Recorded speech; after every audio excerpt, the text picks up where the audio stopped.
আপনি হয়তো মনে করেছেন আল্লাহ কিছুই দেখতে পাচ্ছে না, আমি পাপ করেছি। আল্লাহ বলে সব দেখতে পাচ্ছি রে, তোর কিছু বলবো না, চিন্তা নেই, কিছু বলবো না। তুই নামাজ পড়বি না, তোর কিছু বলবো না, টাইম হলেই খবর নিয়ে নেব। ও আমার মা বোনরা, স্বামীর সেবা করবেন না, স্বামীর পরিবারের সঙ্গে খারাপ আচরণ করবেন, কিছুই বলবে না। সময়টা আসুক, তোমারও মেয়ে দেবে আল্লাহ, তোমার মেয়ে দেখবে তুমি করেছো কি, পরের মেয়েকে কষ্ট দিয়েছো, তোমার মেয়ে শ্বশুর বাড়ি যাবে, গোলতনা খাবে। মনে রাখবেন, আল্লাহ ছাড় দেয়, ছেড়ে দেয় না। এজন্য মা বোনদের বলে যাচ্ছি, শুধু তাই নয়, এটা হলো আল্লাহর হক বলে গেলাম। এবার বান্দার তরফ থেকে হক কি? বান্দা সম্পর্কে আল্লাহ পাক 10টা প্রশ্ন করবে। কটা 10টা। এখানে যারা বসে আছেন দয়া করে একটু শুনে যান, আমার মা বোন বাবাজিরা শুনে যান। 10 রকমের প্রশ্ন আপনাকে করা হবে। এই 10টা প্রশ্নের উত্তর যদি আপনি পেয়ে যান, তাহলে কালকে সকালবেলা ঘুম থেকে উঠে বলবেন ইনশাআল্লাহ আমি জান্নাতি। 10টা কি শুনে নিন। 1 নম্বর, আল্লাহ বলবেন কিয়ামতের মাঠে, এদিকে স্বামী হিসাবে কতটা দায়িত্ব পালন করেছিস পৃথিবীতে। স্বামী যারা হয়েছেন পৃথিবীতে কতটা দায়িত্ব পালন করেছেন। আল্লাহ রসুল বলেছেন প্রত্যেক স্বামীর দায়িত্ব হলো স্ত্রীকে কমসে কম 17টা শিক্ষা দান করা। কটা দিয়েছেন? একটাও তো দেননি। 2 নাম্বার, ধরা হবে কিয়ামতের মাঠে পিতা হিসাবে কতটা দায়িত্ব পালন করেছিলেন। আল্লাহ রসুল বলেছেন প্রত্যেক পিতামাতার দায়িত্ব হলো ছেলে মেয়ের উপরে 3টি। আন আবি হুরায়রা রাদিয়াল্লাহু তাআলা আনহু قال رسول الله صلى الله عليه وسلم حق الوالد على الولد 3 أشياء أن يحسن اسمه وإذا ولد ويعلمه الكتاب وإذا بلغ وإذا أدرك। 3 নাম্বার হলো ছেলে হিসাবে কতটা দায়িত্ব পালন করেছিলে, পিতামাতার হক আদায় করেছিলে, পিতামাতার গুরুত্ব দিয়েছিলে, সেবা করেছিলে। জীবিত পিতামাতাকে সেবা করেছিলে আর মৃত পিতামাতার হকটা আদায় করেছিলে, তাও তো করুনি। আমরা কি করি, জীবিত বাম্মার দেখি না, আর মরা বাম্মার তো 2-4 দিন পরে দেখি না, খবরও নিই না, জিয়ারতও করি না, ঠিক না ঠিক? তাহলে 3 নাম্বার হলো ছেলে হিসাবে আপনার দায়িত্ব পালন কতটুকু করেছেন তার ধরা হবে, জবাব দেওয়ার জন্য প্রস্তুত হন এখানে। 4 নাম্বার হলো ভাই হিসাবে কতটা দায়িত্ব পালন করেছেন। বোনের ফারাইজি অংশটা দিয়েছেন, বোনের ফারাইজি অংশ দিয়েছেন। কোরআনে বলা হয়েছিল লিজ্জাকারি মিসলু হাজ্জিল উনসাইনি। 4 নাম্বার হলো 5 নাম্বার হলো চাচা হিসাবে কতটা দায়িত্ব পালন করেছেন। চাচা বাপ মারা গেছে, চাচা বেঁচে আছে, ছোট ছোট ভাইপোদের সম্পত্তি চাচা নিজের নামে রেকর্ড করে বসে আছি, বাবার হাজি সাহেব। 6 নাম্বারটা খুব ইম্পর্টেন্ট, দুলা ভাই হিসাবে কতটা দায়িত্ব পালন করেছো। কি কি কি কি বলেন আপনারা? দুলা ভাই বলেন না বোনাই বলেন, কোনটা? দুলা ভাই হিসাবে কতটা দায়িত্ব পালন করেছো। শালীর সঙ্গে কিরূপ আচরণ করেছিলে। ওর সঙ্গে আর একজন ব্যক্তি জড়িত, তার নাম হলো দেবর। এই মা বোনেরা শুনে নিন, আল্লাহর নবীর কাছে একদিন নারীরা এসে বলছেন ইয়া রাসূলুল্লাহ, পৃথিবীতে আমরা কাকে বেশি ভয় করব বলুন। আল্লাহর নবী বলেন তোমরা মৃত্যুকে কেমন ভয় করো? বলছে মৃত্যুকে আমরা খুব ভয় করি। আল্লাহর নবী বললেন মৃত্যুর মতো ভয় করবে দেওরকে। দেবর অনেক ভাবি আছে দেওরদের সঙ্গে গন্ডগোল করে। শুধু তাই নয়, আজকের এই জলসাকে কেন্দ্র করে দেবর ভাবির সঙ্গে বের হয়েছে ফুচকা খাবার নাম করে। খবরদার মা বোনরা, খুব সাবধান হয়ে যান। চোখ দুটো বন্ধ হয়ে গেলে সব শেষে অন্ধকার নীরব নগরে আপনাকে যেতে হবে। তারপরে বলা হয়েছে কি, খালু হিসাবে কতটা দায়িত্ব পালন করেছেন, আর সাথে সাথে জামাই বাবু বা ফুপা হিসাবে কতটা দায়িত্ব পালন করেছেন। 8 নাম্বার হলো মামা হিসাবে কতটা দায়িত্ব পালন করেছেন। এখানে যত মামা বসে আছেন কিয়ামতের মাঠে আপনাকে ধরা হবে মামা হিসাবে কতটা দায়িত্ব পালন করেছেন। 9 নাম্বার হলো দাদু হিসাবে কতটা দায়িত্ব পালন করেছেন। বাপের 4টে ছেলে, বড় ছেলেটা পয়সা দেয় বলে বড় ছেলের ছেলেকে খালি ভালো করে খাবার কিনে দিয়েছেন, আর ছোট ছেলের ছেলেটা নাতিটা তাকে দেখেননি। আপনার মতো দাদুকে আল্লাহ পাক কিয়ামতের মাঠে ধরবে।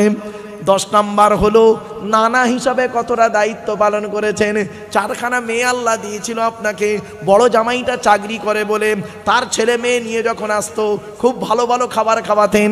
ছোট জামাইটা গরিব, চাষবাসের কাজ করত। ও যখন বাচ্চা বউ নিয়ে আসতো কোনো গুরুত্ব আপনার ছিল না।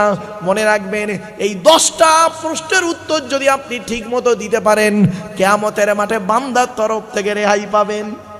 তাই আল্লাহ পাক বললেন, ওয়ালাউ ইউআখিযুল্লাহুন নাসা বিমা কাসাবু মা তারাকা আলা যাকরিহা মিন দাব্বাতিন ওয়ালাকিন ইউআখিরুহুম ইলা আজালিম মুসাম্মা ফাইযা জাআ আজালুহুম ফাইন্নাল্লাহা কানা বিইবাদিহি বাসীরা। আমার বাপেরা, প্রাথমিক 2-4টে কথা আমাদের একটু জানতে হবে। 1 নাম্বার হলো, আমাদের সৃষ্টিকর্তার নাম হলো আল্লাহ। সৃষ্টিকর্তাকে আপনি চিনতে শিখুন। আজকের আলোচনার ভিতরে 4টে জিনিস আমি আপনাদের কাছে তুলে ধরব। আজকে যে টপিকগুলো আছে, 4টে জিনিস কি? 4টে শব্দ। 1 নাম্বার, প্রিয়জন প্রয়োজন। কি বললাম? জোরে বলুন। প্রিয়জন প্রয়োজন। আপনি এখানে বসে বসে চিন্তা করুন, আপনি কি আল্লাহর প্রিয়জন না প্রয়োজন? যদি আপনি আল্লাহর প্রয়োজন হন, তাহলে তো সুযোগ সন্ধানী হলেন। বিপদে পড়েছি, আল্লাহকে ডেকেছি, বিপদ থেকে উদ্ধার হয়ে গেছি, আল্লাহকে বলে গিয়েছি। এটা হলো প্রয়োজন। আর প্রিয়জন যে হবে, সুখে দুঃখে সর্বদাই আল্লাহর শুকরিয়া আদায় করবে। জোরে বলুন সুবহানাল্লাহ। সেই জন্য প্রয়োজন না হয়ে প্রিয়জন হন। এমন একটা শব্দ আপনাদের কাছে তুললাম, এই শব্দটি আপনারা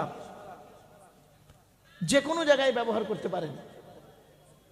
আপনি আপনার স্ত্রীকে গিয়ে বলুন যে আমি তোমার প্রিয়জন না প্রয়োজন, উত্তরটা কি দেয় দেখবেন।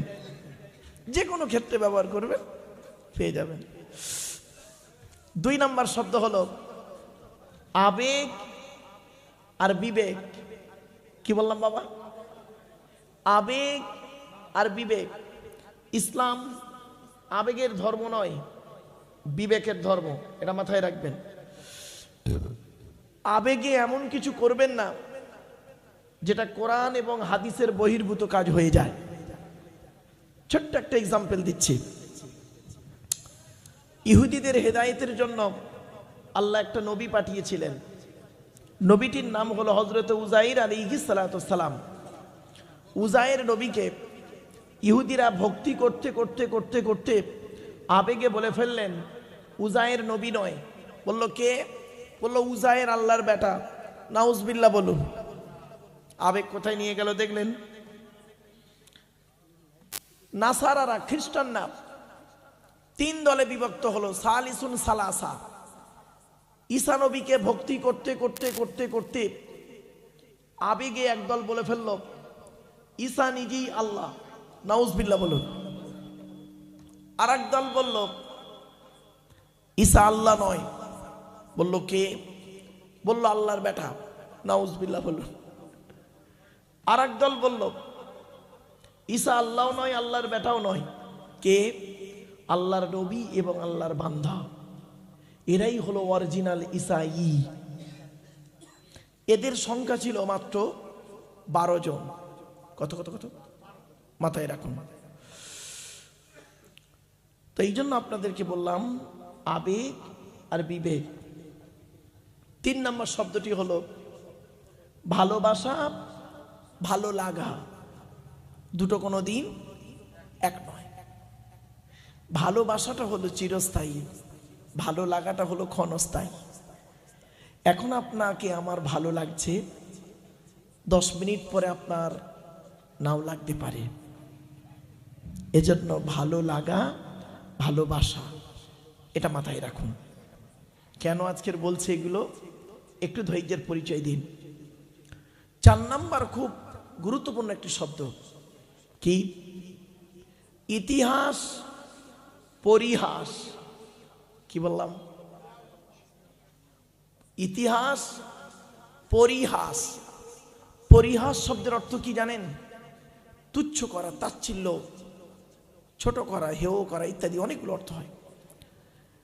যদি আপনি জীবনে উন্নতি করতে পারেন, চাই সেটা শিক্ষা হোক, চাই সেটা ধর্মের জিনিস হোক, ব্যবসা হোক, যে কোনো দিকে যদি জীবনে উন্নতি করতে পারেন, তাহলে আপনার গায়ের ছেঁড়া জামাটা হবে জনগণের কাছে ইতিহাস।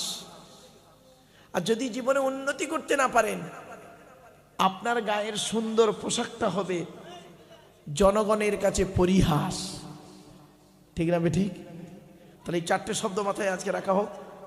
1 নাম্বার হলো প্রিয়জন, প্রয়োজন। 2 নম্বর শব্দ হলো কি? আবেগ, বিবেক। 3 নম্বর শব্দ হলো ভালোবাসা, ভালো লাগা। 4 নম্বর শব্দ হলো ইতিহাস, পরিহাস। চলো এই চারটে শব্দকে সামনে রেখে আজকে সূরা ফাতিরের শেষ কয়েকটা আয়াত আলোচনা আপনাদের কাছে রাখবো ইনশাআল্লাহ। তার আগে আমাদের আরো কিছু জিনিস, একটু প্রাথমিক জিনিস সাময়িকভাবে জেনে নিতে হবে। আমাদের সৃষ্টিকর্তার নাম হলো আল্লাহ। আল্লাহর পরিচয় হলো 4টে। আল্লাহ নিজেই বলেছেন, কুল, নবী তুমি বলো, হু আল্লাহু আহাদ, সে আল্লাহ হলেন একক। 2 নাম্বার আল্লাহু সামাদ, আল্লাহ হলেন অমুখপেক্ষী। আল্লাহ কারোর মুখপেক্ষী নন, সারা পৃথিবী তার মুখপেক্ষী। 3 নাম্বার লাম ইয়ালিদ ওয়া লাম ইউলাদ, আল্লাহ কাউকে জন্ম দেয়নি, আল্লাহ কেউ জন্ম দেয়নি। 4 নাম্বার ওয়ালাম ইয়াকুল লাহু কুফুয়ান আহাদ, আল্লাহর সমকক্ষ কেউই নেই। এই হলো আল্লাহর 4টে পরিচয়। আল্লাহ যুগে যুগে মানুষকে হেদায়েতের জন্য নবী রসুল পাঠিয়েছেন। পৃথিবীতে নবী এসেছেন কটা? 1,24,000। রসুল এসেছেন কটা? 313 অথবা 315 জন। কেতাব এসেছে কটা? 104টা। কত? 104টা।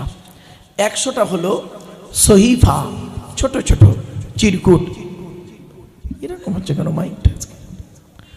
100টা হলো সহিফা, ছোট ছোট চিরকুট। কাদের উপরে কটা এলো? আদম নবীর উপরে এসেছে 10টা, ইব্রাহিম নবীর উপরে এসেছে 10টা, শীষ নবীর উপরে এসেছে 30টা, ইদ্রিস নবীর উপরে এসেছে 50টা। এই মোট 100টা।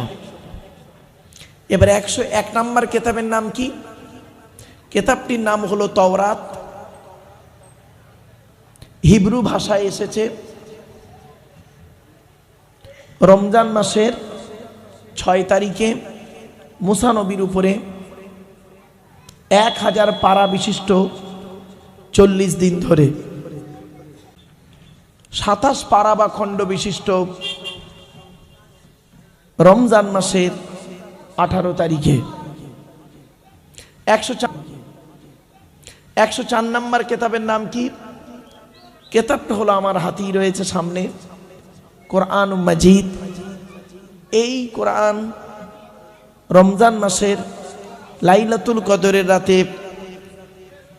হযরত মুহাম্মদ সাল্লাল্লাহু আলাইহি সাল্লামের উপরে 30 পারা বা খণ্ড বিশিষ্ট আরবি ভাষাতে 1 ফেব্রুয়ারি সোমবার 610 সালে নাজিল হয়েছে।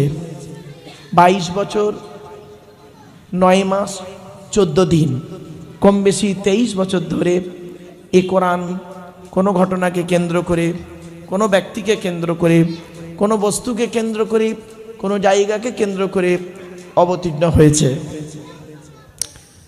এ কোরআন যার উপরে এলো তার নাম হলো মুহাম্মদ সাল্লাল্লাহু আলাইহি ওয়াসাল্লাম। তার পরিচয়টা কি? তিনি হলেন শেষ নবী। কুরাইশ বংশে তার জন্ম। মুহাম্মাদের বাপের নাম আব্দুল্লাহ, আব্দুল্লাহর বাপের নাম আব্দুল মুত্তালিব, আব্দুল মুত্তালিবের বাপের নাম আব্দে মান্নাফ, আব্দে মান্নাফের বাপের নাম হাশেম, হাশেমের বাপের নাম কুসাই, কুসাইয়ের বাপের নাম কিলাব, কিলাবের বাপের নাম মুর্রা, মুরার বাপের নাম লুবাই, লুবাইয়ের বাপের নাম কাব, কাবের বাপের নাম গালিব, গালিবের বাপের নাম ফিগির, ফিগির থেকে কুরাইশ বংশ এসেছে। নবীর বাপের নাম আব্দুল্লাহ, মায়ের নাম আমিনা, দাদার নাম আব্দুল মুত্তালিব, দাদির নাম হলো নেতিনা বিনতে খব্বাব ব্রাকেটে ফতেমা, কেউ বলেছেন সামিরা। নবীর নানার নাম হলো আব্দুল ওয়াহাব জুহরি, নবীর নানির নাম হলো বারিরা বা বাররা, নবীর দুধবার নাম হলো হালিমা, নবীর দুধ বাপের নাম হলো হারেস, নবীর দুধ ভাইয়ের নাম আব্দুল্লাহ, নবীর বাপের নাম আব্দুল্লাহ, নবীর দুধ ভাইয়ের নাম আব্দুল্লাহ, দুটো যেন এক করে ফেলবেন না। নবীর জন্ম 570 খ্রিস্টাব্দে। ইংরেজি কি মাস ছিল? 29শে আগস্ট। আরবি মাস ছিল রবিউল আউয়াল মাস। 12 তারিখ মতান্তরে 9 তারিখ সোমবার শবে সাদেকের সময় আরবের মক্কা নগরী কুরাইশ বংশে নবীর জন্ম। নবীর বাপেরা হলো 10 ভাই, নবীর মায়েরা হলো 19 বোন। নবীর 9টা চাচা, 18টা খালা, 6টা ফুপু, 7টা ছেলে মেয়ে। নবীর 9টা চাচার নাম কি? বড় চাচার নাম হারেস, জুবায়ের, মুকাইয়িম, ফাইদাক, জাইদাক, আবুল আহাব, হামজা, আব্বাস, আবু তালেব। নবীর বাপ হলো আব্দুল্লাহ। সংক্ষেপে বলে দিলাম কেন? যার উপরে কোরআন নাযিল হয়েছে তার পরিচয়টা আমাদের জানতে হবে। চলো তাহলে আল্লাহর পরিচয় পেলাম, নবীর পরিচয়টা পেলাম। এবার আসছি কোরআনের পরিচয়টা। কোরআনের পরিচয় কি? কোরআন আল্লাহর তরফ থেকে জিব্রাইলের মাধ্যমে হযরত মুহাম্মদ সাল্লাল্লাহু আলাইহি ওয়াসাল্লামের উপরে আরবের মক্কা নগরীর নিকটবর্তী একটি গুহা, গুহাটির নাম হলো হেরা। হেরা নামক গুহাতে 610 খ্রিস্টাব্দে 1 ফেব্রুয়ারি সোমবার কোরআনের প্রথম আয়াত নাজিল হলো, ইকরা, রিড, পড়ো পড়ো পড়ো। কোরআনের ভিতরে কি আছে? 30টা পারা, 540টা রুকু, 114টা সূরা, 14 থেকে 15 খানা সাজদা, 7টা মানজিল, 8 থেকে 12 খানা সাক্তা, 6666টা আয়াত, কেউ বলেছেন 6236টা আয়াত, 3,23,215টা অক্ষর।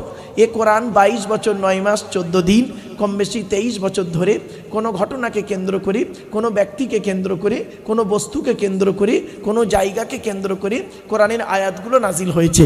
6000 আয়াত নাজিল হয়েছে, 12,000 জায়গায় নাজিল হয়েছে। আমরা কটা জায়গার নাম জানি? শুধু মক্কা আর মদিনাই জানি। কেন? ওই সুরার প্রথমে লেখা আছে মক্কিয়া আর মাদানিয়া, এইটুকু না বাবা। 6000 আয়াত 12,000 জায়গায় নাজিল হয়েছে। চলো, এই কোরআনের ভিতরে আরো কিছু আছে, শর্টে বলে দিচ্ছি। এই কোরআনের ভিতরে আছে 250 রকমের হারাম। কত কত কত? 250 রকমের হারাম, 250 রকমের হালাল। হারাম হালাল আয়াত হলো 500টা। আপনি আমি কটা হারাম জানি? সুদ খাওয়া, মদ খাওয়া, ঘুষ খাওয়া, বিয়ের পণ নেওয়া, নারী নির্যাতন করা, জমির আল চুরি করা, হুক মেরে কারেন্ট নেওয়া, আর জানি না। 250 রকমের হারাম আছে এই কোরআনে, 250 রকমের হালাল আছে এই কোরআনে। এই কোরআনে ইয়া আইয়ুহাল্লাযীনা আমানু আছে 88 জায়গায়। আর এই কোরআনে নামাজের কথা আলোচনা করা আছে বিভিন্ন অ্যাঙ্গেলে 82 জায়গায়। এই কোরআনে লেখাপড়ার কথা আছে 92 জায়গায়। এই কোরআনে পিতামাতার সেবা যত্ন করতে হবে রয়েছে 16 জায়গায়। কত কত? এগুলো মাথায় রাখো। 16 জায়গায় আছে পিতামাতার সেবা যত্ন করতে হবে। এই কোরআনে রয়েছে 1000-এরও বেশি আয়াত হলো বিজ্ঞান ভিত্তিক। আপনি আমি জানি না, তাই বুঝি না। আমার জীবনে একটা বাস্তব অভিজ্ঞতা আপনাদের সঙ্গে শেয়ার করছি। একজন অমুসলিম কলেজের প্রফেসর, ব্রাহ্মণ ঘরের সন্তান, আমার সঙ্গে দেখা করতে এসে উনি আমাকে বললেন যে মারুফ সাহেব, স্যার আমি একটা কলেজে কাজ করি, তো আমি আপনার বক্তব্য কন্টিনিউ শুনি। আমি বললাম থ্যাংক ইউ। উনি বললেন, স্যার আমি কোরআন পড়ে বুঝলাম, পেলাম শূকরের মাংস খাওয়া হারাম, সুদ খাওয়া হারাম, মদ খাওয়া হারাম, ব্যভিচার করা হারাম। আমি বললাম হ্যাঁ। উনি বললেন কাদের জন্য হারাম? যারা আল্লাহকে বিশ্বাস করে, নবীকে বিশ্বাস করে, তাদের জন্য হারাম। আমি তো আল্লাহকে বিশ্বাস করি না, আমি তো নবীকে বিশ্বাস করি না, তা আমি যদি সুদ খাই, মদ খাই, ঘুষ খাই, অথবা ব্যভিচার করি, শূকরের মাংস ভক্ষণ করি, তাহলে কেন সৃষ্টিকর্তা আল্লাহ আমাকে কিয়ামতের মাঠে শাস্তি দেবেন? আমাকে তো হালাল খেতে কোরআনে বলেনি। মারাত্মক প্রশ্ন। কিন্তু আমাকে তো আল্লাহ কোরআনে হালাল খেতে বলেনি, বলেছে কাদের? ইয়া আইয়ুহাল্লাযীনা আমানু, হে ঈমানদার বান্দাগণ। তা আমি তো ঈমানদার বান্দা নই। তখন আমি ওনাকে বলেছিলাম, স্যার আপনি কি গোটা কোরআন পড়েছেন? তা বলল হ্যাঁ। আমি বললাম, স্যার কোনো এক জায়গায় সামান্য একটু মিস্টেক হয়ে গেছে। বলছে কিরকম? আমি বললাম, স্যার গোটা কোরআনের মধ্যে 3 শ্রেণীর লোককে আল্লাহ হালাল খেতে বলেছেন। কয় শ্রেণীর? 3 শ্রেণীর লোককে আল্লাহ হালাল খেতে বলেছেন। চলুন আমরা এই 3 শ্রেণীর মধ্যে পড়ি কিনা একটু দেখি। 1 নাম্বার, নবী রসুলদেরকে আল্লাহ হালাল খেতে বলেছেন। উনি বললেন, স্যার নবী রসুল্লাহ তো হালাল খাবেন, এতে এটা আবার আল্লাহর বলার কি দরকার ছিল?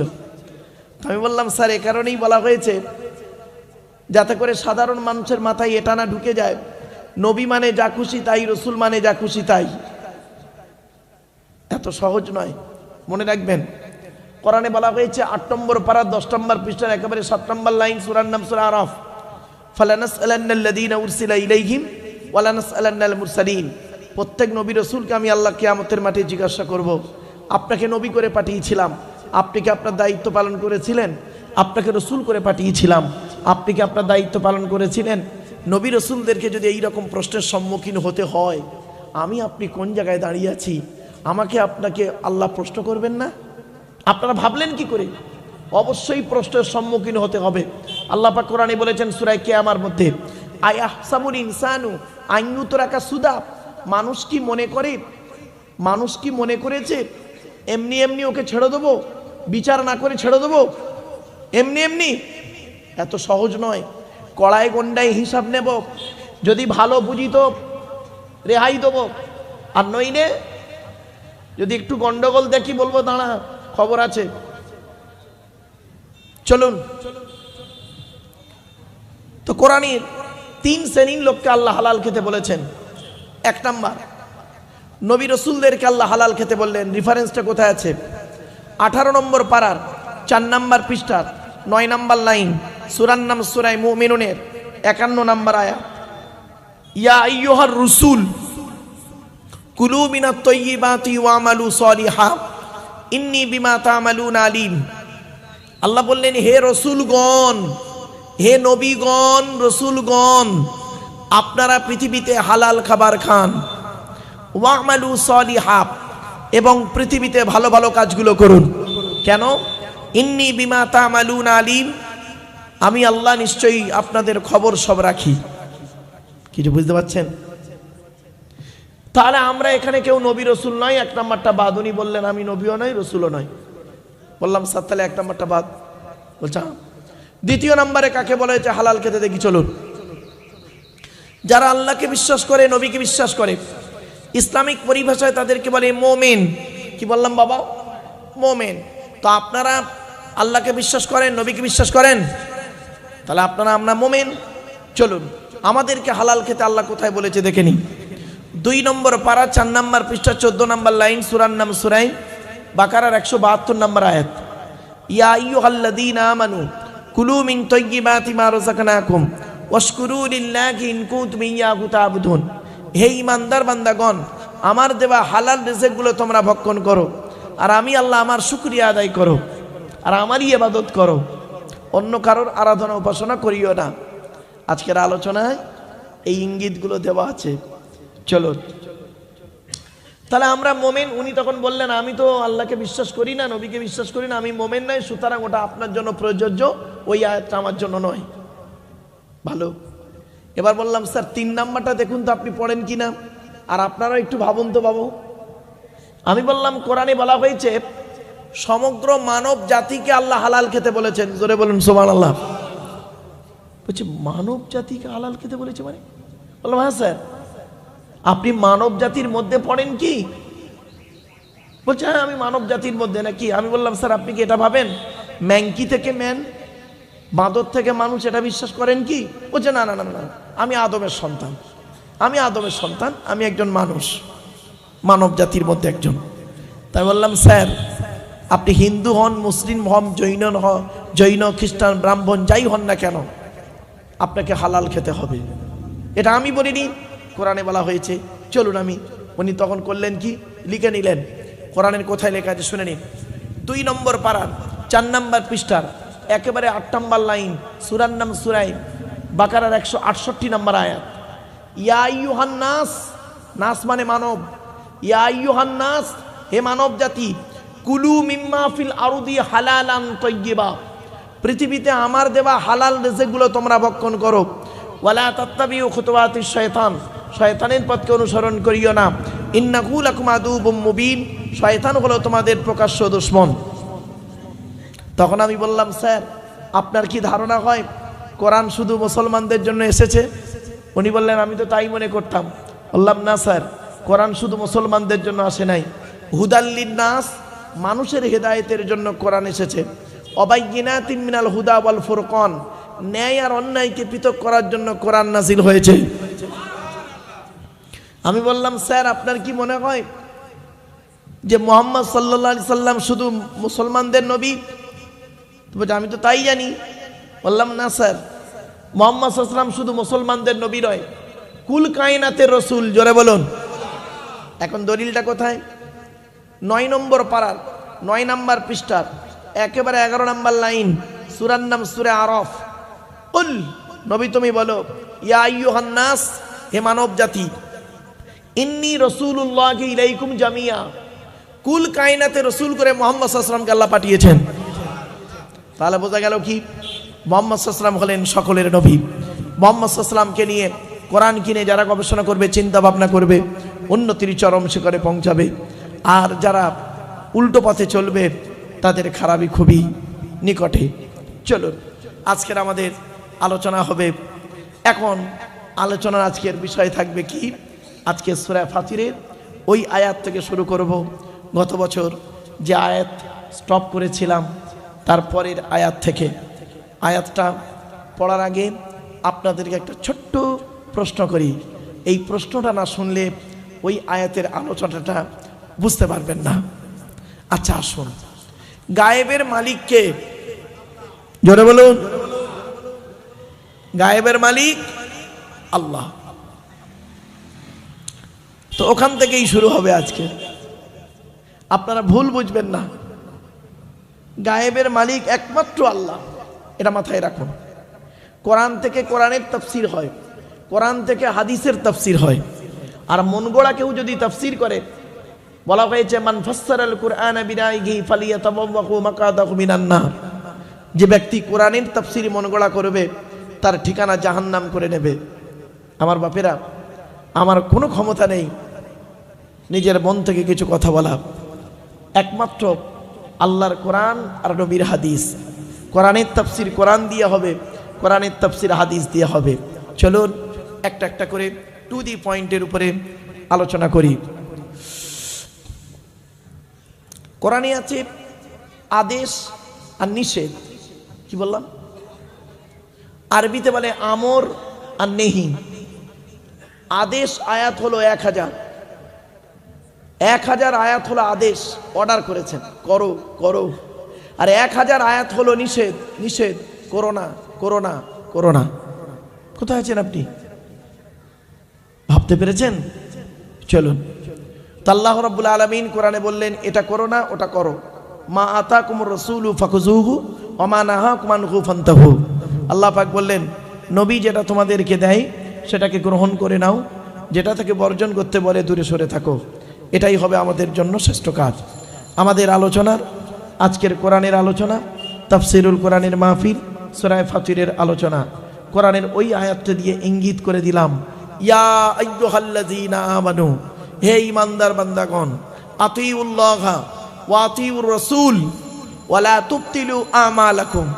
সূরা মুহাম্মাদের আয়াত 26 নম্বর পারা। আল্লাহ বললেন, হে ঈমানদার বান্দাগণ, আতিউল্লাহা, তোমরা আল্লাহর অনুসরণ করো, ওয়া আতিউর রাসূল, রাসূলকে অনুসরণ করো। তাহলে কি হবে? ওয়া লা তুবতিলু আমালাকুম, তাহলে তোমাদের কোনো আমলকে আল্লাহ বরবাদ করবে না। জোরে বলুন সুবহানাল্লাহ। আমরা আল্লাহর বিধান, নবীর হাদিসকে ছেড়ে দিয়েছি। ছেড়ে দিয়ে তৃতীয় কোনো পথের অনুসরণ যখনই করতে যাবে, যে জাতি, যে ব্যক্তি, যেই শ্রেণীর লোক হোক না কেন, তার উপরেই বিপদ আপদ মুসিবত আসবেই। বাস্তব কথা বললাম। হয়তো আপনি বলতে পারেন তাহলে এজমা কিয়াসটা কি বাইরে? না, ওই কোরআন এবং হাদিসের একটা পাঠ হলো এজমা এবং কিয়াস, এটা মাথায় রাখুন। তো আজকের আমরা শুরু করছি। কোরআন শুরু করতে গেলে কি করতে হবে?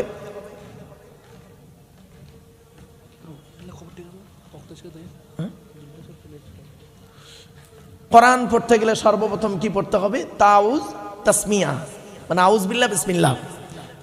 আল্লাহ রসুল বলেছেন তাউজ তাসমিয়ার কথা কোরআনেও বলা হয়েছে। কি? ইজা করাতাল কুরআনা ফাস্তাইজ বিল্লাহি মিনাশ শাইতানির রাজিম, সূরা নাহাল। আল্লাহ বলছেন তুমি যখন কোরআন পড়বে, ইজা করাতাল কুরআনা, যখন তুমি কোরআন পড়বে, ফাস্তাইজ বিল্লাহি মিনাশ শাইতানির রাজিম, সুতরাং শয়তান মারদুদ হইতে আল্লাহর কাছে পানাহ চেয়ে নাও। তো আমার বাপেরা একবার করজোড়ে নিবেদন করছি, উচ্চ আওয়াজে একবার আউজ বিল্লাহ পড়া যাবে? একবার পড়ুন, আউযু বিল্লাহি মিনাশ শাইতানির রাজিম। আউজ বিল্লাহ পড়লাম, বিতাড়িত শয়তান মারদুদ হইতে আল্লাহর কাছে পানাহ চেয়ে নিলাম। আউজ বিল্লাহ পড়ার পরে কি পড়তে হয় বাবা? বিসমিল্লাহ তাসমিয়া। আল্লাহ নবী বলেছেন বিসমিল্লাহ। আচ্ছা, আগে কোরআন থেকে বলি। আল্লাহ রসুল, আল্লাহ পাক কোরআনে বলেছেন ওই খাবারটা তোমরা খেও না যেটা আল্লাহর নাম নেওয়া হয়নি, ওই খাবার তোমরা খেও না, তোমাদের জন্য হারাম। আর রসুল বললেন কুল্লু আমরিন জিবালিন লাম ইউবদা বিসমিল্লাহির রহমানির রহিম ফাহুয়া আফতার। আল্লাহ নবী বলেন প্রত্যেকটা কাজ যখন শুরু করবে বিসমিল্লাহ দিয়ে শুরু করবে, আর বিসমিল্লাহ ছাড়া যদি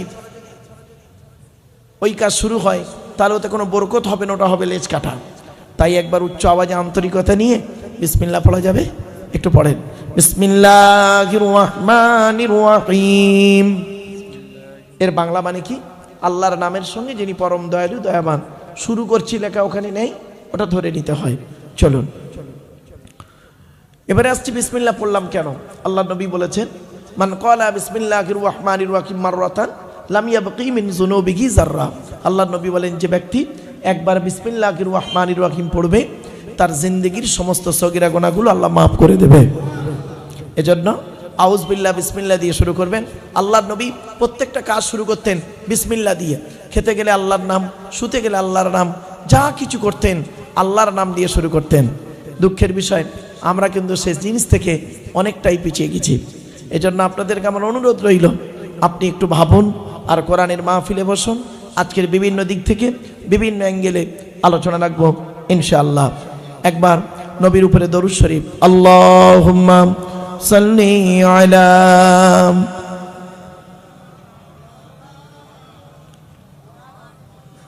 ওয়া আলা আলি সাইয়্যিদিনা।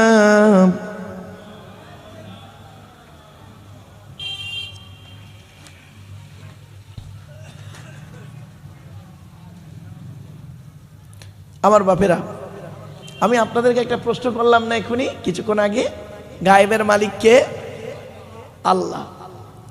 এখানে আল্লাহ তাই বলছেন। আল্লাহ রাব্বুল আলামিন সব কিছু জানেন। আজকের যে আয়াত শুরু হচ্ছে সে আয়াতটি হচ্ছে শেষ রুকু। এক রুকুই আছে আজকে, শেষ রুকু। এটা শেষ রুকু। এই শেষ রুকুটাই আজকে আপনাদের কাছে আলোচনা করলে ইনশাআল্লাহুল আজিজ সূরা ফাতির শেষ হয়ে যাবে। খুব বড় সূরাটা ছিল, কয়েক বছর ধরে আপনারা আলোচনা শুনে আসছেন। আজকের লাস্ট রুকুটা রয়েছে। আয়াতটা প্রথম পড়ি, ইন্নাল্লাহা আলিমু গায়বিস সামাওয়াতি ওয়াল আরদ ইন্নাহু আলিমুম বিযাতিস সুদূর। প্রথমে বাংলা মানেটা শুনে নিন। নিশ্চয়ই আল্লাহ আসমান এবং জমিনের গায়েবের সমস্ত খবর জানেন। জোরে বলুন। এমনকি ইন্নাহু আলিমুম বিযাতিস সুদূর, প্রত্যেকের অন্তরের খবরও আল্লাহ রাখেন। এখন প্রশ্ন হলো এই আয়াত দিয়ে অন্য আয়াতের ব্যাখ্যা কি আসছে দেখি। চলো, আল্লাহ বলছেন কোরআনে আয়াত, ইন্নাল্লাহা ইনদাহু ইলমুস সাআ ওয়া ইউনাজ্জিলুল গায়স ওয়া ইয়ালামু মা ফিল আরহাম ওয়া মা তাদরি নাফসুম মাযা তাকসিবু গাদা ওয়া মা তাদরি নাফসুম বিআইয়ি আরদিন তামুত ইন্নাল্লাহা আলিমুন খবীর। কি 21 নম্বর পারার সূরার নাম সূরা লোকমানের 34 নম্বর আয়াত। কিয়ামতের খবর একমাত্র আল্লাহই জানেন, মায়ের পেটে কি আছে একমাত্র আল্লাহই জানেন। শুধু তাই নয়, কোন মেঘে কতটা পানি বর্ষণ হবে বান্দা কারোর বলার ক্ষমতা নাই। 4 নাম্বার হলো আগামীকাল বান্দা কি খাবার খাবে, কোথায় খাবে, কেমন করে খাবে, এ বলার ক্ষমতা তোমার নাই। 5 নাম্বার হলো ওয়ামা তাদরি নাফসুম বিআইয়ারুদিন তামুত, কোন জমিনে কোথায় কিভাবে তোমার মৃত্যু হবে তুমি জানো না। ইন্নাল্লাহা আলিমুন খবীর, একমাত্র খবর আল্লাহই জানে। জোরে বলুন। শুধু তাই নয়, গায়েবের মালিক হলো আল্লাহ। ওয়া ইনদাহু মাফাতিহুল গায়বি লা ইয়ালামুহা ইল্লা হু ওয়া ইয়ালামু মা ফিল বাররি ওয়াল বাহরি ওয়া মা তাসকুতু মিন ওয়ারাকাতিন ইল্লা ইয়ালামুহা। কোরআনের আয়াতে আল্লাহ রাব্বুল আলামিন জানিয়ে দিলেন 7 নম্বর পারার 14 নম্বর পৃষ্ঠার 1 নম্বর লাইন, সূরার নাম সূরা আনামের মধ্যে আল্লাহ বলে দিলেন গায়েবের চাবি একমাত্র আল্লাহর হাতে। তিনি ছাড়া কেউ জানে না আগামীতে কি ঘটবে। আর কি আল্লাহ বলছেন, আল্লাহর হুকুম ছাড়া গাছের পাতা পড়ে না, ভিজে জমিনটা শুকনো হয় না, আর শুকনো জমিনটা ভিজে হয় না, একমাত্র আল্লাহর হুকুম ছাড়া। এ সমস্ত খবর একমাত্র আল্লাহই জানে। জোরে বলুন সুবহানাল্লাহ। আর একটা আয়াত দিই, অনেকের ধারণা হতে পারে গায়েবের মালিক নবী মুহাম্মদ সাল্লাল্লাহু আলাইহি ওয়াসাল্লাম, রাসূল যে গায়েব জানেন সে গায়েবটা হলো গায়েবে হুসুলি। আল্লাহ রাব্বুল আলামিন তাকে পার্সোনাল ভাবে যেটা জানিয়েছেন সেটাই তিনি জানেন। জোরে বলুন সুবহানাল্লাহ। এটা হলো আমাদের আকীদা, বিশ্বাস। আর আরো বলা হয়েছে ইন্নাল্লাহা ইয়ালামু গায়বাস সামাওয়াতি ওয়াল আরদ। সূরা হুজরাতের মধ্যে আল্লাহ বললেন নিশ্চয়ই আল্লাহ আসমান জমিনের গায়েবের খবর জানেন। জোরে বলুন সুবহানাল্লাহ। এবার একটা ছোট্ট প্রশ্ন, যারা ব্যাপকভাবে বলেন, আমরা যারা ব্যাপকভাবে অনেকে বলে ফেলি যে গায়েবের সব গায়েবের খবর রাসূল জানেন, মুহাম্মদ সাল্লাল্লাহু আলাইহি ওয়াসাল্লাম জানেন, তাদের উত্তর হলো কি জানেন? আল্লাহ রাব্বুল আলামিন বলছেন কুল্লা আমলিকু লিনাফসি নাফআন ওয়ালা দাররা ওয়ালাউ কুনতু আলামুল গায়বা লাস্তাকসারতু মিনাল খায়রি ওয়া মা মাসসানিয়াস সু। আল্লাহ পাক বলছেন 9 নম্বর পারা 14 নম্বর 1 নম্বর লাইন, সূরার নাম সূরা আরাফ। নবী আপনি বলে দিন ভালো মন্দের মালিক আমি নই, একমাত্র আল্লাহ। যদি আমি গায়েবের খবর জানতাম তাহলে ভালো ভালো কাজগুলো আমি আগেই করতাম, কোনো জিনিস আমাকে অশুভ জিনিস আমাকে স্পর্শ করতে পারতো না। তাহলে বোঝা গেল কি একমাত্র গায়েবের মালিক কে? আল্লাহ। এই বিশ্বাসটুকু আপনি রাখেন, এই বিশ্বাসটুকু রাখেন। তাই আল্লাহ বললেন ইন্নাল্লাহা আলিমু গায়বিস সামাওয়াতি ওয়াল আরদ। আসমানে যা কিছু আছে গায়েবের মালিক একমাত্র আল্লাহ। আসমানে কি আছে আজ পর্যন্ত সারা বৈজ্ঞানিকরা A to Z বলে বলতে পারে না। যখনই যায় কিছু পায়, নাসার বৈজ্ঞানিকরা কিছু পায়, কিছু নেয়, কিছু বলে, কিছু গোপন করে, কিছু সত্য বলে, কিছু ওলট পালট করে দেয়। সত্যকে গোপন করার জন্য বিভিন্ন অ্যাঙ্গেল থেকে বিভিন্ন কথা বলে ফেলে। আবার জমিনের মধ্যে কি আছে একমাত্র গায়েবের মালিক আল্লাহ।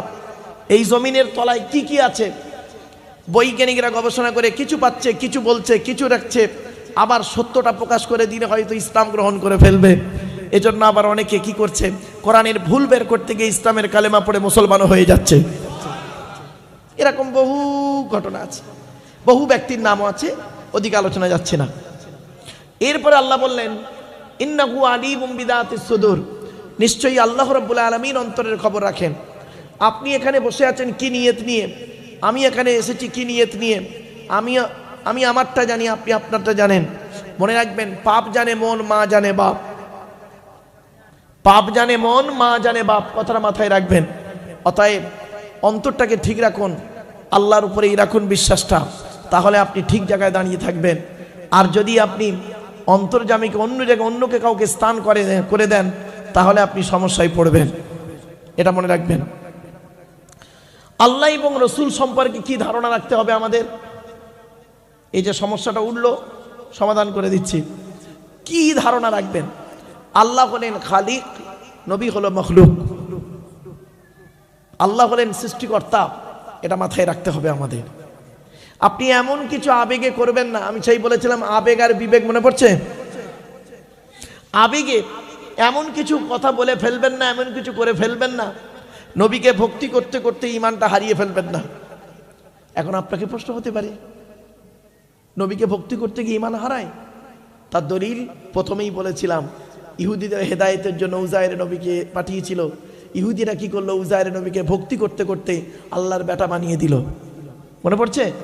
বক্তব্য শুরুতেই বলেছিলাম কেন, এই কারণেই। আমি প্রথমে যে কথাগুলো বলি জিসটা বলে দিলাম, এবারে আস্তে আস্তে করে খোলাসা করব, ক্লিয়ার হয়ে যাবে। আর প্রথমেই যদি আমি শুরু করি তাহলে আপনি বুঝতেই পারবেন না কি বলছে, সমস্যায় পড়ে যাবেন। এই জন্য মূল জিসটা আমি প্রথমে টুকটুক টুকটুক করে বলে দিয়েছিলাম। এই জন্য আবেগ নিয়ে চলবেন না, বিবেক নিয়ে চলুন বিভিন্ন ক্ষেত্রে। আর একটা কথা আপনাকে বলি, যুবকদেরকে বলি, যুবক সে ভাইয়েরা এখন ওরা আবেগে চলে, কিন্তু 40 বছর বয়সের পরে না আর আবেগ থাকে না, ঠিক না বেটি? জাস্ট একটা 15-20 বছরের ছেলে এখনই যে কাজটা করবে, 40 বছরের বয়স্ক মানুষ সে কাজটা করতে গেলে 5 বার ভাববে। আপনি বয়স বলছেন, গত বছরে আলোচনা করেছিলাম যে আয়াতটা, সেই আয়াতটার কি ছিল জানেন? মনে আছে যে উম্মতে মুহাম্মাদির গড় আয়ু কতদিন? মনে পড়ছে আপনাদের? এবার উম্মতে মুহাম্মাদির গড় আয়ু হলো, রাসূলুল্লাহ বলেছেন 60 থেকে 70। খুব কম লোকই 70-এর বেশি পায়, মানে হায়াত পায়। এর আগের আয়াতটা ছিল গত বছরে, এটা বলে শেষ করেছিলাম। আর এও পর্যন্ত একটা বলেছিলাম, একজন মানুষ রাসূলুল্লাহর কাছে এসে বলছেন, ইয়া রাসূলুল্লাহ, বেশি দিন বাঁচতে গেলে কি করতে হয়? তা রাসূলুল্লাহ বললেন, তোমার বয়স কত? তা লোকটা বললেন, আমার বয়স এই। দেখা গেল তার বয়সটা খুব অনেকটাই বেশি। তো নবীজি বললেন, তা তুমি বাঁচতে চাও কেন? বলছে এই এখনই মরে যাব। তা রাসূল বললেন, বেশি দিন বাঁচতে গেলে কয়েক কটা জিনিস পৃথিবীতে করো। 1 নাম্বার, ভালো ভালো কাজগুলো করো। 2 নাম্বার, আত্মীয়তা বিচ্ছেদ করো না। কি আত্মীয়তা বিচ্ছেদ করো না। আজকে আমি বেশ কিছু কথা বলবো মা বোনদের সম্পর্কে। মায়েরা বোনের একটু শুনবেন। আত্মীয়তা বিচ্ছেদ করার মূল একটা জিস্ট হলো মা বোনেরা। আজকের মা বোনদের সম্পর্কে আমি বেশ কিছু কথা বলবো, মা বোনেরা ভুল বুঝবেন না, আমাকে একটু ধৈর্যের পরিচয় দিন। এরপর আল্লাহ পাক বলছেন, সেই আল্লাহর গুণগান গাইবে যে আল্লাহ জমিনের মধ্যে তোমাদেরকে কি করেছে? খলিফা নিযুক্ত করেছে, প্রতিনিধি নিযুক্ত করেছেন। হুয়াল্লাযী জাআলাকুম খলাইফা ফিল আরদি ফামান কাফারা ফাআলাইহি কুফরুহু। অনেক আছে যে তাদের মধ্যে কুফরি করে, তার উপরেই সে কুফরির মধ্যেই থাকে। যে কুফরি করে, খবরদার আল্লাহকে অস্বীকার করবেন না, আল্লাহকে স্বীকার করুন। সৃষ্টিকর্তাকে আপনাকে স্বীকার করতে হবে। আপনি নিজে নিজে আসেননি, আপনাকে আনা হয়েছে। আপনি হলেন দুর্বল, আমি হলাম দুর্বল, আপনি হলেন দুর্বল। আপনি অস্তিত্বে ছিলেন না, আল্লাহ আপনাকে নিয়ে এসেছেন বিভিন্ন অ্যাঙ্গেলে। সে অ্যাঙ্গেলগুলো কি? আল্লাহ নিজেই বলছেন, আল্লাহু আখরাজাকুম মিন বুতুনি উম্মাহাতিকুম লা তা'লামুনা শাইয়্যা ওয়া জাআলা লাকুমুস সামআ ওয়াল আবসারা ওয়াল আফইদা। আল্লাহ বলছেন, আমি আল্লাহ তোদেরকে তোদের মায়ের পেটের ভিতর থেকে বের করেছি। লা তা'লামুনা শাইয়্যা, পৃথিবীর কোনো ভাষাই তুই জানতে না। ওয়া জাআলা লাকুমুস সামআ, শোনার জন্য কান দান করেছি। ওয়াল আবসারা, দেখার জন্য চোখ দান করেছি। ওয়াল আফইদা, বোঝার জন্য হৃদয় দান করেছি। জোরে বলুন সুবহানাল্লাহ। রব্বুল আলামিন বলছেন, এগুলো তোর দান করেছি, তোর অস্তিত্ব, তাহলে তুই কেমন করে আমাকে অস্বীকার করিস? কাইফা তাকফুরুনা বিল্লাহি ওয়া কুনতুম আমওয়াতান ফাআহইয়াকুম সুম্মা ইউমীতুকুম সুম্মা ইউহয়ীকুম সুম্মা ইলাইহি তুরজাউন। কেমন করে তোর আল্লাহকে অস্বীকার করিস? তোর ছেলে নিষ্প্রাণ, কোনো অস্তিত্ব ছিল না পৃথিবীতে। আপনি ভাবছেন কি? দাঁড়ান। এরপর আল্লাহ পাক বললেন, তারা কাফেরদের, অস্বীকারীদের কুফরিটা, অস্বীকারটা কি হয় জানেন? তাদের রবের প্রতি এমনভাবে অস্বীকার করে তারা, সেটাই তাদেরকে খুব বেরিয়ে দেয়। তারা মনে করে আমরা এতেই খুব ভালো আছি। আল্লাহ পাক বলছেন, তাদের একমাত্র কি হয়, মানে পাপ ছাড়া তাদের কোনো কাজ নেই। এরপর আল্লাহ পাক বলছেন তারা হলো জাহান্নামী, যারা আল্লাহকে অস্বীকার করে তারা হলো জাহান্নামী। এক কথায় সহজ সরল ভাষায় বলছে, যেন সৃষ্টিকর্তাকে আপনি অস্বীকার করতে পারবেন না। আপনি আপনার পিতামাতাকে যেমন অস্বীকার করতে পারবেন না, তদ্রূপ সৃষ্টিকর্তাকে আপনি অস্বীকার করতে পারবেন না। সৃষ্টিকর্তা আপনাকে সৃষ্টি করেছেন বাপের পৃষ্ঠ হতে, মায়ের পেটে থেকে, এটাকে আপনাকে মানতেই হবে। আল্লাহ পাক বললেন ফামান কাফারা ফাআলাইহি কুফরুহু ওয়ালা ইয়াজিদুল কাফিরিনা কুফরুহুম ইনদা রাব্বিহিম ইল্লা মাক্তা ওয়ালা ইয়াজিদুল কাফিরিনা কুফরুহুম ইল্লা খাসারা।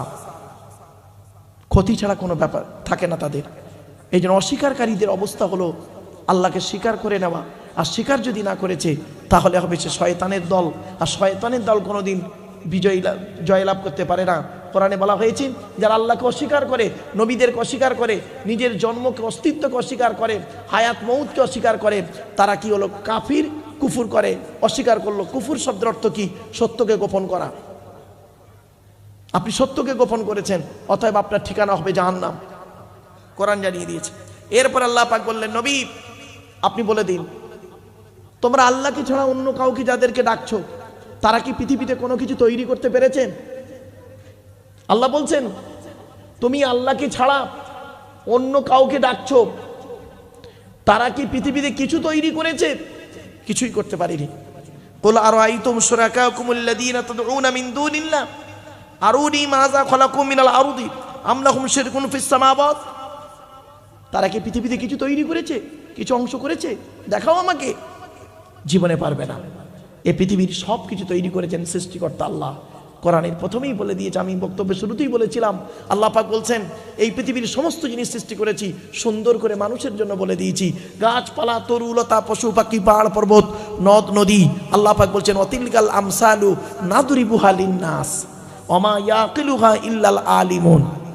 কোরআনে আল্লাহ পাক বললেন এই আসমান পৃথিবী জমিন সৃষ্টি করেছি কাদের জন্য? মানুষের জন্য, মানুষের জন্য। অতিলকাল আমসালু নাদরিবুহা লিন্নাস ওমা ইয়াকিলুহা ইল্লাল আলিমুন। এগুলো বুঝবে কারা? আলেম লোকেরা বুঝবে, জ্ঞানী লোকেরা বুঝবে, জ্ঞানীরা এগুলো অনুভব করতে পারবে। সেজন্য আল্লাহ পাক কোরআনে দুই জায়গায় বলেছেন কি জানেন? আফালা ইয়াতাদাব্বারুনাল কুরআন। তারা কি কোরআনকে একটু চিন্তা ভাবনা করে না? আপনি কোরআনকে একটু ভাবুন না, কোরআনকে একটু চিন্তা ভাবনা করুন, কোরআন পড়ুন। এই কোরআনকে নিয়ে সারা বিশ্ব গবেষণা করছে। আপনি কি জানেন? ছোট্ট একটা উদাহরণ দিচ্ছি, রেগে যাবেন না কেউ। বর্তমানে ইহুদিদের সংখ্যা বেশি না মুসলমানদের সংখ্যা বেশি?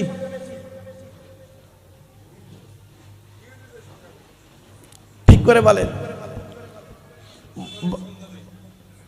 সারা খ্রিস্টানদের কথা বলিনি, ইহুদি। বর্তমানে পৃথিবীতে ইহুদিদের সংখ্যা খুব কম। ওই ইসরায়েলে আছে 99%, আর বাকি সারা পৃথিবীতে অল্প অল্প ছড়িয়ে ছিটিয়ে আছে।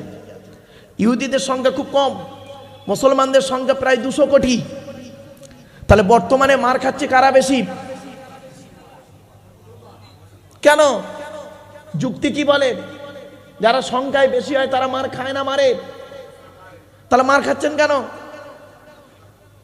কারণ হলো টেকনোলজিতে পিছিয়ে, শিক্ষা দীক্ষা চিন্তা ভাবনা গবেষণায় পিছিয়ে।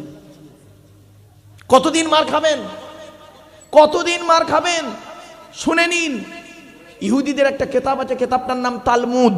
কি বললাম? তালমুদ। ওই কেতাবে লেখা আছে, হে ইহুদিরা, তোমরা সেই দিন থেকে মুসলমানদের সঙ্গে পারবে না, সেই দিন থেকে মুসলমানদের সঙ্গে পারবে না যেদিন তোমরা দেখবে মুসলমানদের, যেদিন লক্ষ্য করে দেখবে জুম্মার নামাজের জামাত ফজরের নামাজের জামাতের সমান হবে।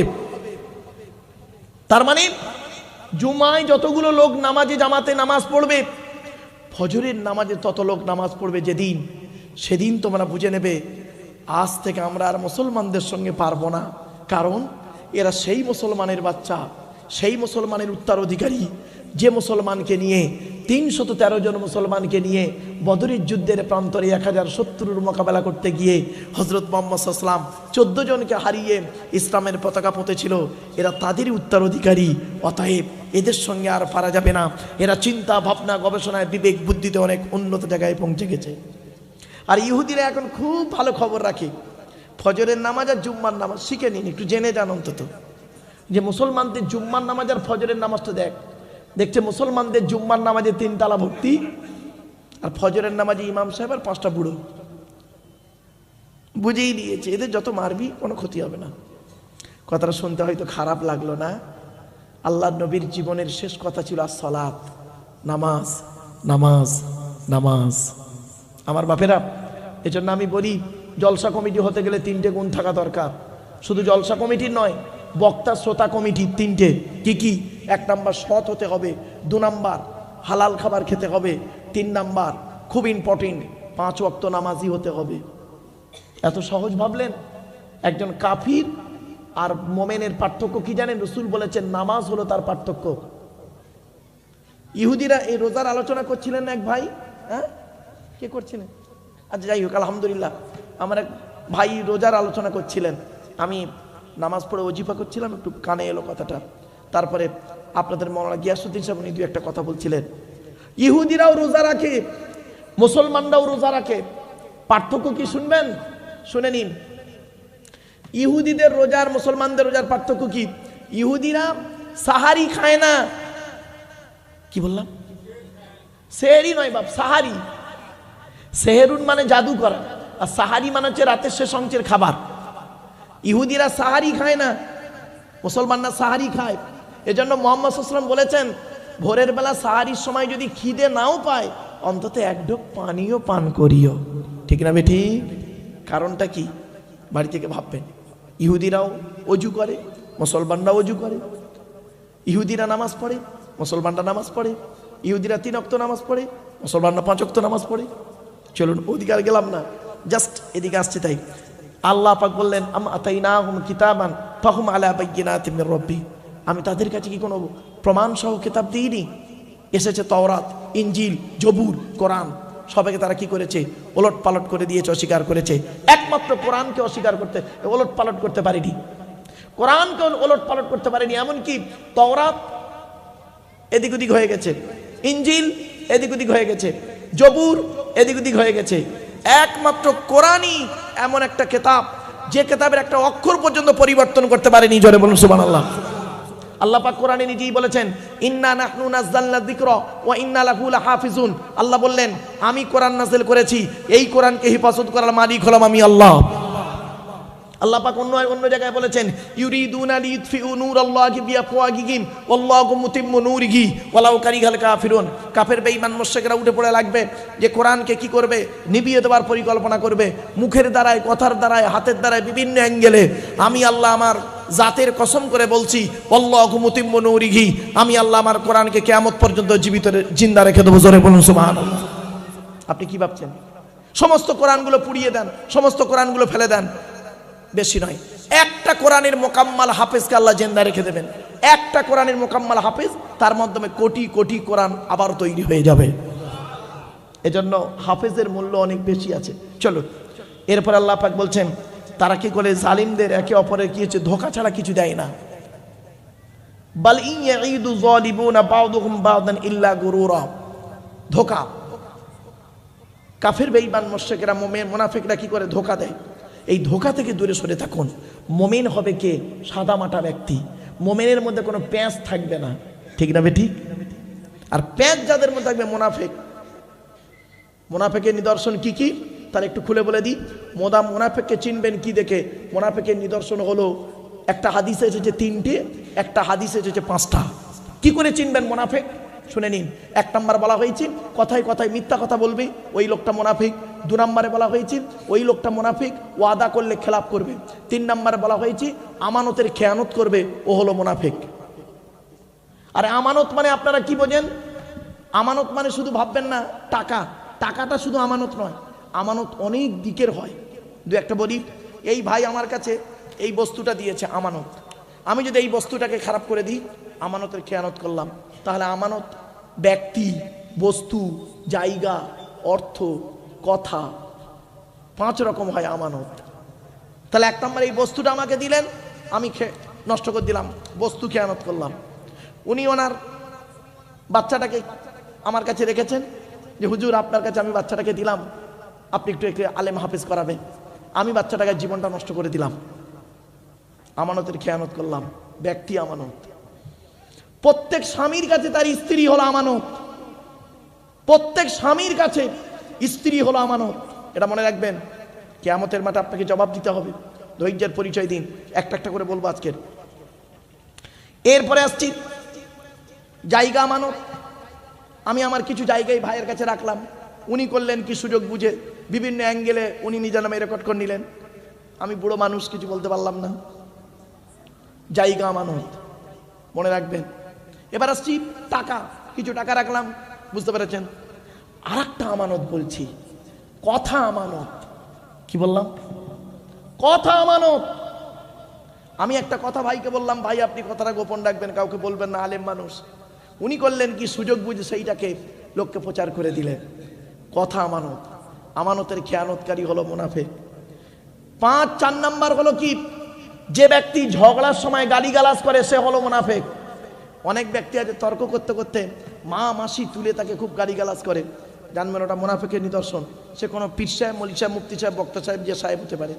ইসলাম কোনো সাহেবকে দেখে না, ইসলাম তার আইনেই চলে, ঠিক না বেঠিক? এটা মাথায় রাখো। 5 নাম্বার হলো শাহাদাতু কওলি জুর। নবীজি বলেছেন যারা মিথ্যা সাক্ষী দেয়, যারা মিথ্যা সাক্ষী দেয় তারা হলো মুনাফিক। আর মুনাফিকের ঠিকানা কোথায়? ইন্নাল মুনাফিকিনা ফিদ দারকিল আসফালি মিনান নার। মুনাফিকদের ঠিকানা হলো জাহান্নামের সবথেকে নিকৃষ্ট জায়গা। মুনাফিকদের কাজ কি? আল মুনাফিকুনা ওয়াল মুনাফিকাতু বা'দুহুম মিন বা'দ ইয়ামুরুনা বিল মুনকারি ওয়া ইয়ানহাউনা আনিল মারুফ। আল্লাহ পাক কোরআনে বলছেন, এক মুনাফিক অপর মুনাফিকের সঙ্গ নেয়। কিরকম সঙ্গ দেখবেন? ইয়ামুরুনা বিল মুনকারি, ভালো কাজে বাধা দেয়, ওয়া ইয়ানহাউনা আনিল মারুফ, আর খারাপ কাজে আদেশ করে। ভালো কাজে বাধা দেয়, খারাপ কাজে কি করে? উদ্বুদ্ধ করে। এরা হলো মুনাফিকের নিদর্শন। আমার বাপেরা বাড়ি থেকে ভাববেন। চলুন এবার মুনাফিকদের দেখতে কেমন হয় বলবো। আরে ভাই বলবো কি বলুন?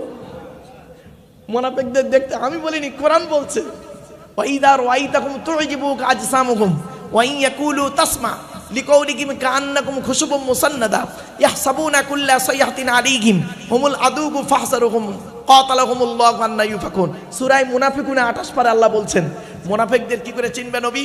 আল্লাহ রাসূলকে নবীজি বলছেন, আল্লাহ রাসূলকে আল্লাহ পাক বলছেন কি, নবী মুনাফিকদের চিনবে কি দেখে? কি দেখে চিনবে? গালে দাড়ি, মাথায় টুপি, নামাজও পড়ে, রোজাও রাখে, পাগড়িও পরে। কি দেখে চিনবেন মুনাফিককে? বলছে 1 নাম্বার হলো ওয়াইদা রাআইতাহুম তু'জিবুকা আজসামুহুম, ওদের দেহটা দেখলে তুমি আশ্চর্য হয়ে যাবে, চাকচিক্য থাকবে। আর কি?